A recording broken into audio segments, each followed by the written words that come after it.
All right, welcome to 7.5, the average value of a function. Suppose we want to compute the average temperature during the day if we have infinitely many readings. The diagram shows the graph of a temperature function, capital T of little t, where little t is measured in hours and capital T is measured in Celsius degrees.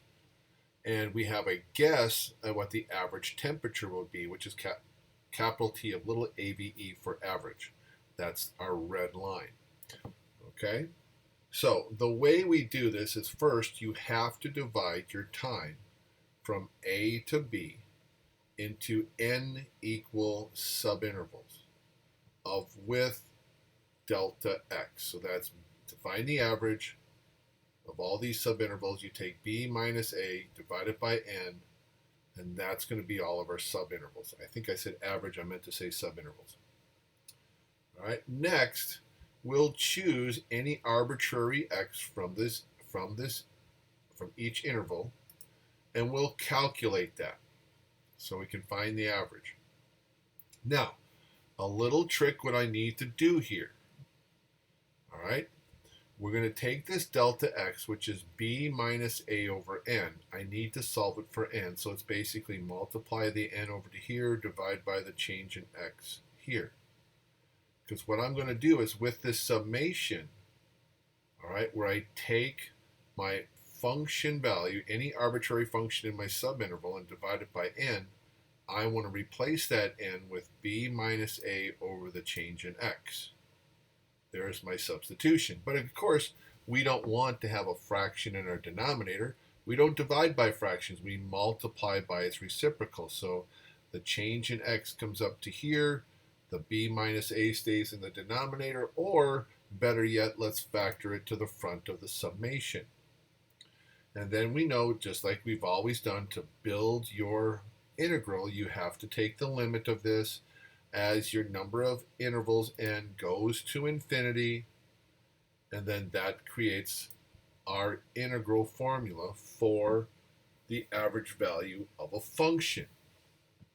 So that'll be 1 over b minus a times our integral from a to b of f of x dx. So suppose we were asked to find the average value of f of x equals 2 times sine of x minus sine of 2x on the interval from 0 to pi.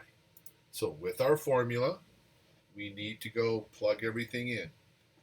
A is 0, b is pi. So 1 over pi minus 0, integrate from 0 to pi, of this function. All right, so that'll be 1 over pi. Now, if we integrate 2 sine of x, remember when you integrate sine of x, that's a negative cosine, so that'll be negative 2 cosine of x, minus, here we have sine of 2x. You have a function inside of a function. So if I use u substitution here, looking at just this part, let u be the 2x, and take the derivative of both sides. Du equals 2 times dx. Again, I'll have to divide over the 2 to solve for dx. So 1/2 times the integral of sine of u du. And when you integrate sine, like we said over here, it would be a negative cosine u multiplied by that 1/2. Take the 2x and put it back in for u. And so I have minus a negative minus the negative becomes plus 1/2 cosine of 2x. And again, we'll evaluate it from pi to 0. So let's substitute everything in. So 1 over pi, we have negative 2 cosine of pi plus 1/2 cosine of 2 pi minus the negative 2 cosine of 0 plus 1/2 cosine of 0. Just plugging in the pi's for the x's and then plugging in the zeros when we subtract them. So a little evaluation time, thinking about your unit circle here, cosine of pi, that's all the way over to the negative side for your x's, so that will be a negative 1. Cosine of 2 pi, that's a complete revolution, that's a positive 1. Cosine of 0 is the same as 2 pi, so that's a 1 and this is a 1. So I have a negative 2 times negative 1, which is 2, plus 1/2 times 1, that's a half. I have negative 2 times 1 is negative 2, but I'm going to distribute my negative and change it to a plus 2. And then a negative times the 1/2 times 1 is negative 1/2. The halves cancel. 2 plus 2 is 4.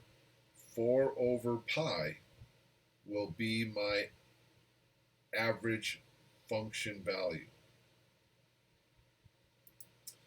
All right, the mean value theorem of integrals says if f is continuous on a and b, then there exists a number c in our closed interval from a to b such that f of c equals our average value function. All right, and what we can do is we can take this 1 over b minus a and, if you will, multiply its reciprocal over to the other side and say now the integral from a to b of f of x dx is equal to this f of c times b minus a. So what that means is the following. There is some c value that if you create a rectangle based on this c giving you f of c as the height, which is your average function value, and you build that rectangle's area, that area is the same area on that interval that's underneath that blue curve. All right? So like I said, we just multiplied that over, and that's our height of our rectangle. B minus a, that's your width or length, or the base of your rectangle.